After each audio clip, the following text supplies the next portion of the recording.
আনাস রাদিয়াল্লাহু তাআলা আনহু বলেন, রাসূল সাল্লাল্লাহু আলাইহি ওয়াসাল্লাম বলেছেন, লা ইয়াকুনান্না ফি হাযিহিল উম্মাহ খাসফুন ওয়া মাসকুন ওয়া কাসফুন, অচিরে আমার উম্মতের উপরে আসবে ভূমিকম্প, অচিরে আমার উম্মতের উপরে আসবে আকার আকৃতি পরিবর্তন, অচিরে আমার উম্মতের উপরে নেমে আসবে বিপদ।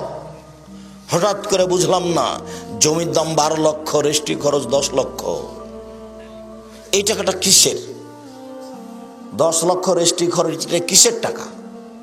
এটা কি বোঝা যায় না। এরই নাম বিপদ, এরই নাম সমস্যা।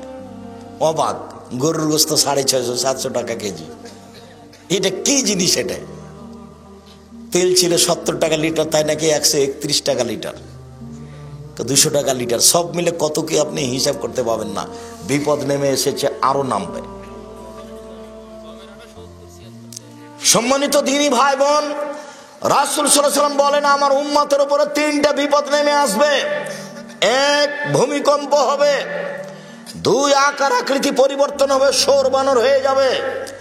3, সর্ব ধরনের সমস্যা নেমে আসবে। মসজিদে মারামারি, মাদ্রাসায় মারামারি, রাস্তাঘাটে মারামারি, মৌলানা সাহেব হুজুরে মারামারি, একজন আর একজনের বদনাম করে মাঠঘাট ভরে ফেলেছে। ও বলছে মানুষই না, ও কিসের হুজুর।